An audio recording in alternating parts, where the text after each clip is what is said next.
Olá, amigos. Sejam bem-vindos de volta ao podcast Mitos da Gestão. Neste episódio, nós vamos comentar a alegoria da caverna, ou o mito da caverna de Platão. Olha, o mito da caverna de Platão continua a ser importante nos dias de hoje por conta da reflexão que ele estimula sobre a percepção e o conhecimento que nós temos hoje da realidade, da verdade, enfim. Olha, essa tendência que as pessoas têm de impor suas crenças aos outros é um fenômeno intrínseco à história da nossa sociedade.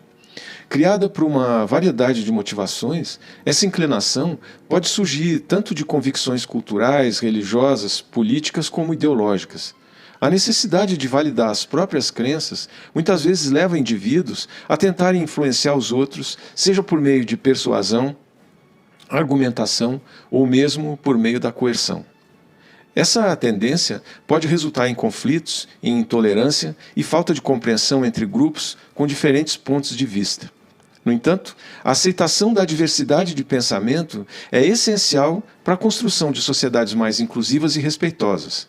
A consciência dessa tendência pode ajudar o início de um diálogo e uma empatia, permitindo que as pessoas compartilhem as suas crenças sem impor, reconhecendo a importância da liberdade individual na formação de suas convicções. Muito bem, esse mito, apresentado na obra A República, escrita por Platão por volta do ano 380 a.C., descreve prisioneiros acorrentados em uma caverna, percebendo sombras projetadas na parede como a única realidade que conhecem. Quando um prisioneiro é libertado e exposto à luz do sol, ele percebe uma realidade mais ampla e verdadeira. Essa alegoria repercute em muitos aspectos bem, digamos assim, contemporâneos. No contexto do nosso tempo digital, por exemplo, no qual as pessoas frequentemente são bombardeadas por informações superficiais e perspectivas bastante limitadas, o mito da caverna destaca a importância da busca pela verdade e da expansão da compreensão. Além disso, o mito da caverna aborda a educação e a responsabilidade daqueles que têm conhecimento por compartilhá-lo com os outros, destacando a relevância da instrução, do pensamento crítico e da busca pela verdade em uma sociedade que é irreversivelmente informacional. Veja, em um mundo onde as percepções muitas vezes divergem da realidade, a mensagem do mito permanece bem atemporal, incentivando a busca pela verdade e pela expansão da consciência. Pessoas presas, olhando imagens projetadas e acreditando ser a realidade. Esse discurso alegórico venceu o tempo e está presente em diversos momentos da nossa história cultural. Pessoas olhando para imagens projetadas e chamando aquilo de realidade. Isso parece estranho e até profético, se pensarmos que isso foi pensado e expressado séculos antes que a febre dos smartphones, Facebooks e Instagrams e a geração woke tivesse surgido, transformando definitivamente o nosso cotidiano. Veja, a alegoria da caverna é apresentada no livro 7 da República de Platão e trata, entre outros temas, da questão da verdade e da justiça. A alegoria da caverna se inicia no começo do livro 7 da República como a continuação de um diálogo de Sócrates com Glauco. Sócrates pede a Glauco para imaginar homens morando em um subterrâneo, tipo uma caverna, com uma abertura em toda a sua largura pela qual passa a luz. Os habitantes da caverna estão lá acorrentados desde a infância, sempre obrigados a olhar para frente. Deduz-se que o local para onde olham seja o fundo da caverna, pois a luz vem da entrada da caverna e brilha por trás deles. Esses prisioneiros estão de tal forma acorrentados que não podem mover a cabeça e assim eles podem ver apenas as sombras deles mesmos e dos vizinhos. Fora da caverna existe uma fogueira, que é o foco de luz que produz as sombras dentro da caverna. Entre esse foco e a entrada da caverna há um muro, ao longo do qual homens passam carregando utensílios e também estátuas, figuras e diversos outros objetos.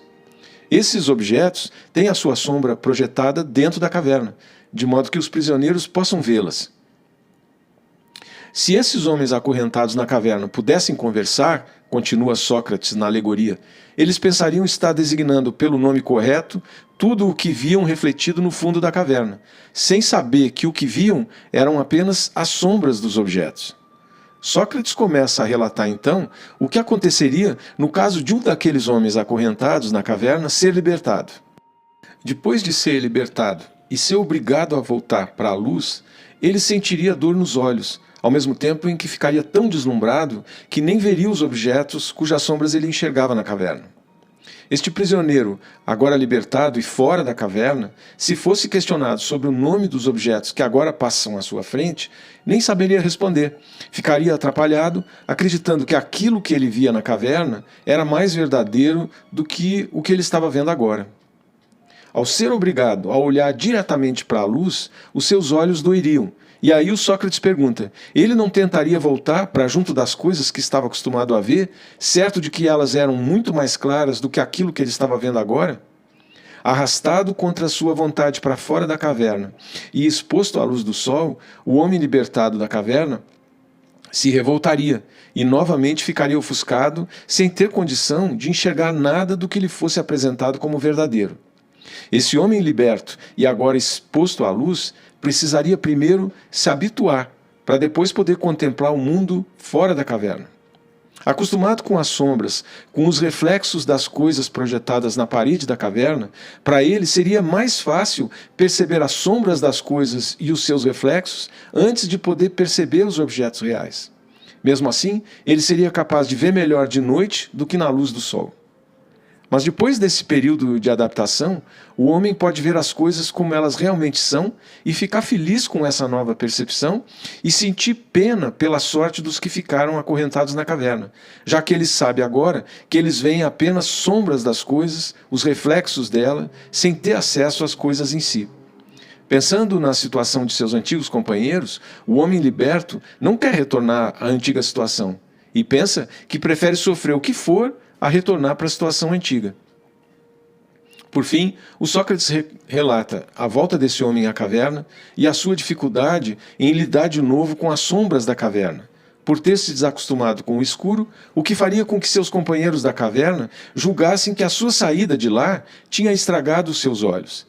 E olha, se esse homem tentasse libertar os seus companheiros, seria imediatamente rejeitado e ainda correria o risco de ser morto por eles, caso pudessem usar as mãos e matá-lo. Termina nesse ponto a alegoria da caverna. Aí vem o português Saramago e publica no ano 2000 o romance A Caverna, fazendo uma referência explícita a essa alegoria de Platão. Saramago conta a história de Cipriano Algor, um oleiro que tem sua vida transformada quando o centro, um prédio que funciona como complexo comercial e residencial, deixa de comprar os artigos que ele produz porque prefere o consumo de utensílios plásticos que são mais cômodos e mais modernos. Algumas mudanças na trama acabam levando o próprio protagonista a morar no centro, onde descobre, em uma obra de ampliação do complexo, uma caverna com corpos atados como prisioneiros. Para Cipriano, aqueles corpos representam a ele mesmo e todos aqueles que vivem no centro. Saramago apresenta a diferença entre essa sua alegoria e a alegoria de Platão. A diferença nesse caso é que os habitantes da caverna de Platão nunca saíram de lá, e quando um deles sai, os outros não acreditam nele. Na caverna de Saramago, os personagens vão de fora para dentro. Quando chegam lá dentro, compreendem que aquele mundo não pode ser o deles. O livro vai numa direção contrária à da sociedade atual. Saramago quer que voltemos as costas para o que é cômodo, o que é errado. Quer que as pessoas não renunciem a pensar no que está acontecendo. O português Saramago achava que nós nunca vivemos tanto na caverna de Platão como hoje. Hoje é que nós estamos, de fato, a viver na caverna de Platão, porque as próprias imagens que nos mostram da realidade, de alguma maneira, substituem a realidade. Eu diria assim, em tempos antigos, anteriormente, a mentalidade das pessoas era formada numa grande superfície chamada catedral.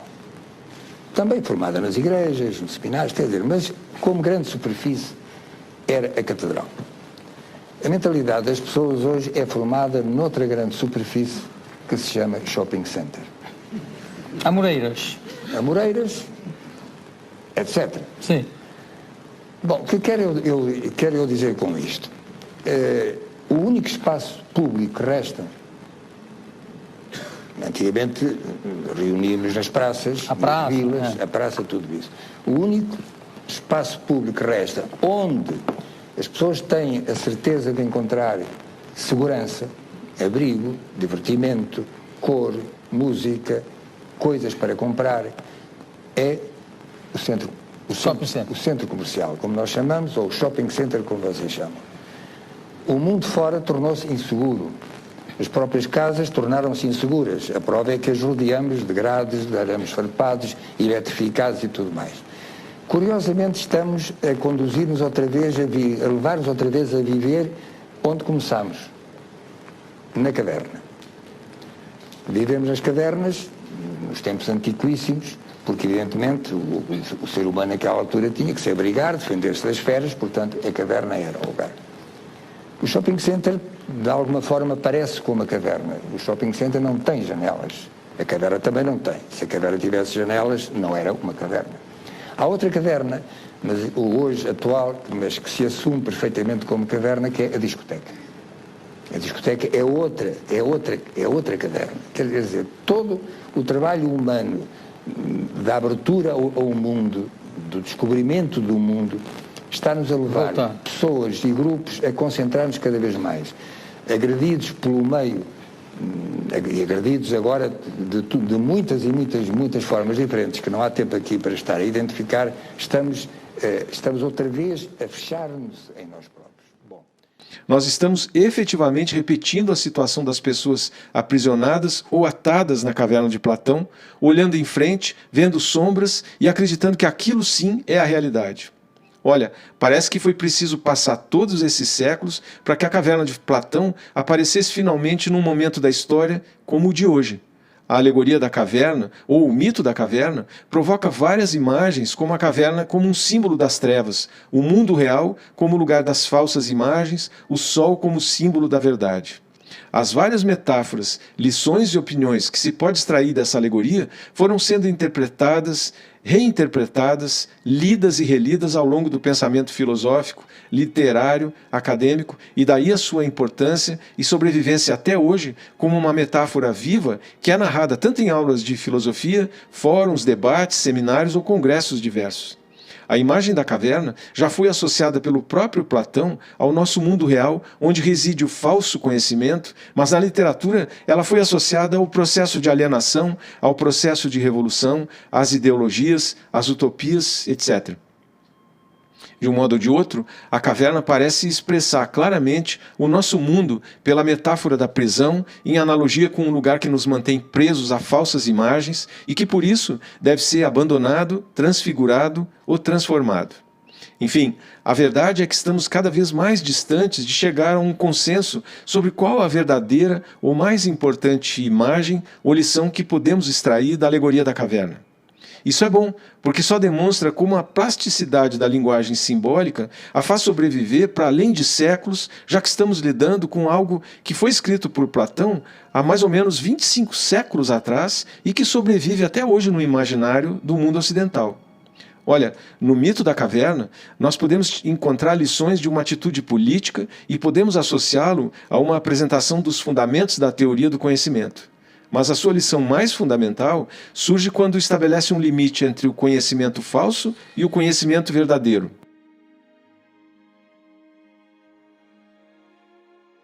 O perigo real é o do sujeito que, não contente com o que as pessoas dizem sobre as coisas, se vira para descobrir como as coisas são em si mesmas, sem levar em conta as opiniões que são sustentadas pela multidão.